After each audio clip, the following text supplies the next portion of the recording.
Talk about right place at the right time. Two high school juniors are being hailed heroes tonight after a terrifying situation unfolded at their school Sunday. A basketball player on the post-grad team at Winston-Salem Christian School went into sudden cardiac arrest during the school's open gym, and the quick thinking of two exchange students at the right place at the right time helped save his life. I haven't witnessed anything like this before. It was shocking. It was an ordinary day of playing basketball at Winston-Salem Christian School Sunday when suddenly things took a terrifying turn. Suddenly I heard something bumping on the floor.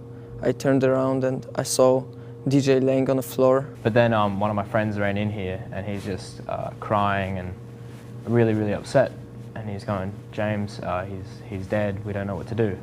18-year-old DeJohn Blunt, a player on the school's post-grad basketball team, had gone into sudden cardiac arrest. I stayed with him, trying to get his attention. I was talking to him.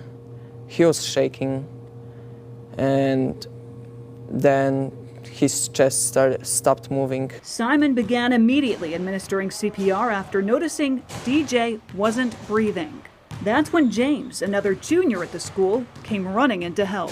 I wasn't scared in the moment because I couldn't really grapple with the fact that he might die in my hands. James said he had tunnel vision and was going to do anything and everything in his power to help save DJ's life, and he did. And just when I was starting to think maybe he's gone, he came back, and it was just, I can't even describe the feeling in words. It was just phenomenal. On that Sunday, James and Simon were practically strangers to DJ, but after an emotional reunion on Tuesday, it's clear the three now have a bond that won't ever be broken. It was really good to see him and that he's doing okay. It was strange just to have someone thanking you for, saving their life.